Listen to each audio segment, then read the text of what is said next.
Tout est parti d'une information selon laquelle Vladimir Poutine serait en danger. On va écouter Zelensky. Volodymyr Zelensky, pardon, serait en danger. Tout part d'un homme qui est colonel, enfin qui était colonel, il n'est plus d'actif, dans l'armée américaine, qui a travaillé pour le Pentagone, qui a eu une carrière assez incroyable. Et je vais vous laisser découvrir ce qu'il dit et ce qui nous a du coup interpellés. Rappelez-vous que Zelensky a présenté une plateforme de paix. Puis il a rapidement changé de direction. Ce sont des circonstances tragiques.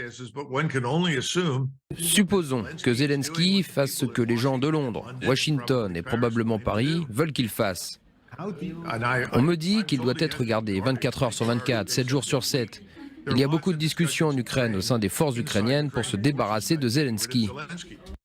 Alors, il est protégé, gardé 24 heures sur 24, 7 jours sur 7, des menaces sérieuses jusqu'au sein de l'armée ukrainienne. Autant dire que cette information nous a interpellés, évidemment. Alors, on a cherché à en savoir plus, et notamment à savoir qui était cet homme. Et il se trouve qu'on a trouvé, on n'a pas été déçus, Nivine. Exactement. Cet homme, il s'appelle Douglas McGregor. C'est un colonel américain, un vétéran de la guerre du Golfe, un stratège militaire.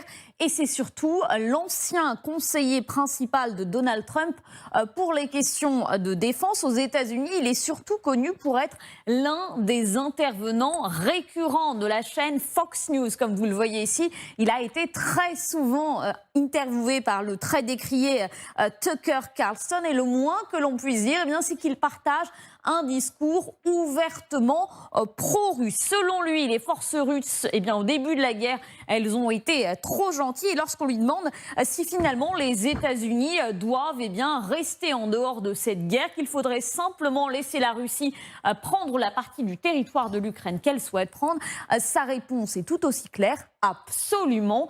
Je ne vois aucune raison pour laquelle nous devrions nous battre contre la Russie.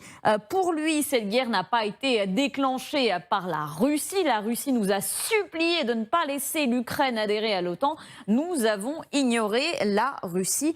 Selon lui, il est également temps, plus que temps même, d'accepter la réalité.